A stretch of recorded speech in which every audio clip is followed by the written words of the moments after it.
How's it going, guys? Randall aka Shizukats here on the Tressa's Collectibles channel to bring you our latest installment in the TD++ series, where we help you get the most mileage out of just a single TD and get your foot into the set on a budget. Blue Archive's trial deck follows the recent trend of supplying players with two extremely usable climax combos, which means that it won't take too much outside help to turn this pre-constructed product into something that could go toe-to-toe with more premium decks. Speaking of premium, we'll also be taking a quick look at some double R options that you can add to your deck if you happen to pull them from sealed product. Before we begin, we first need to detail the display and case ratios for the Blue Archive trial deck, since we didn't go over that in our opening video. In every trial deck of Blue Archive, you will expect to get one RRR or higher card. Every card in the trial deck can come as a foil variant, with some of them coming SP and all of the rest coming RRR. Speaking of SPs, you can expect to get 2 SPs within every sealed case of 48 trial decks. Now, onto taking a look at the contents of the trial deck itself. As always, let's start by taking a look at the noteworthy cards from the trial deck that we'll be keeping throughout our upgrade process, starting with the climax combos. The level 1 Shiroko and level 3 Hina both utilize the experience mechanic, requiring you to put higher level cards into your level zone in order to utilize them. Shiroko has an experience 2 requirement, while Hina's is experience 4. We'll be monitoring how many higher level characters we have in the deck to make sure that these experience conditions, as well as any others we may add later, are able to be fulfilled easily. The Shiroko combo herself is a very simple on-attack salvage, letting you secure any card you want from your waiting room. Often this will be used to grab copies of herself to go for back-to-back turns of climax combo, or other cards that you will want to secure for the later stages of the game, such as your Hina finisher. Speaking of, the Hina combo is a pretty strong card herself. With on-play Draw 2, Ditch 2, Blind Stock 1, you can dig for her door climax if you don't already have it, as well as additional copies of herself or maybe even an Arona event for defense. The stock refund also means that she effectively comes into play for only 1 stock, leaving you plenty of resources to utilize her finisher combo. On reverse, pay 3, discard 1 to send the opponent's reverse character to clock and burn 2 on top. The Arona event is another strong card for defensive purposes. Being able to give one of your opponent's attacks -3 soul can buy you the extra turn that you need to close out the game if you weren't able to finish it already. Additionally, being a level 2 card, it can be sent to level zone as blue experience 2 if needed to turn on your Shiroko combo. Another strong card we're keeping from the trial deck is the level 3 Hoshino. Her on-play ability, often referred to as a Fumio effect, forces your opponent to shuffle all but 1 climax from their waiting room back into the deck.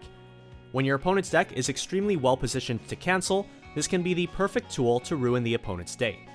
This profile is often only played at 1 copy in most optimized decks, but we're keeping 2 copies in the deck so that 1 can be leveled for experience if needed. The Ayane Brainstorm is another very important carryover from the trial deck. Every modern TD comes with a Draw Brainstorm 5, but what makes Ayane a step above the rest is her secondary ability, giving character encore to your character in the front row center slot. Use this ability to easily reuse important cards like the Shiroko level 1 combo turn after turn, while also filtering unusable cards out of your hand at the same time.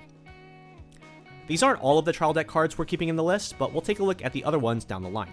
Now let's take a look at some of the upgrades we'll be making. Our first priority is increasing the quality of our level 2 and level 3 cards. We want to have a good number of level 2s and 3s to utilize for experience requirements, but we also want them to be strong choices. The ones present in the trial deck to begin with are usable, but we can do better. The most important addition, in my opinion, is the level 3 Neru. It's unlikely that you will be able to resolve triple Hina in most of your games, either due to your opponent not giving you 3 reverse targets, or just not having enough resources to resolve all 3. Neru gives an alternative finisher option that doesn't require a reverse nor any additional resource expenditure, while also being blue experience for Shiroko. Neru won't always be able to resolve her restand ability since it's dependent on your opponent's mills, but it's fine if her restand misses because that means you eliminated a climax from your opponent's deck anyways. We're also adding 2 Haruna early plays.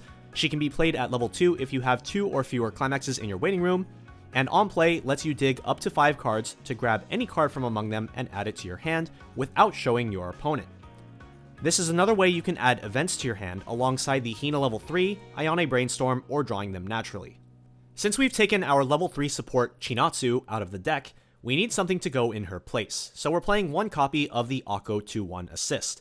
She gives 2k assist to level 3 characters in front of her, and can rest herself to give a character 1500 power. Very helpful for our Hina to secure her reverses. The last two higher level characters we're adding are techs against early plays. One Bunny Karin, which can swing for 13k into opposing level 3s and also send them to the bottom of the deck, and one Koharu to use as an anti-over level counter. Next, let's take a look at the level 0 line. There's already some pretty great early game cards like the Haruka, which is a constant 3500 level 1, and Juri, whose on death ability allows you to maintain card advantage when she's defeated. She can even salvage herself if needed. We're adding Biking Shiroko as another solid early game option. She has a free runner ability, letting her move to another empty slot in your front row when your opponent starts their attack phase, making her a fantastic card to use on your first turn if you open her.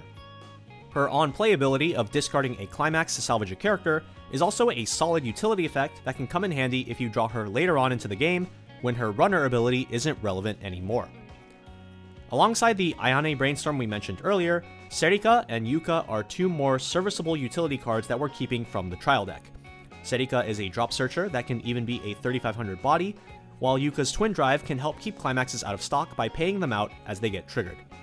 Her on-play hand-to-stock conversion effect can be a bit tricky to use for newer players, so I'd recommend not using it at all unless you are on your finisher turn lacking one stock and have surplus hand.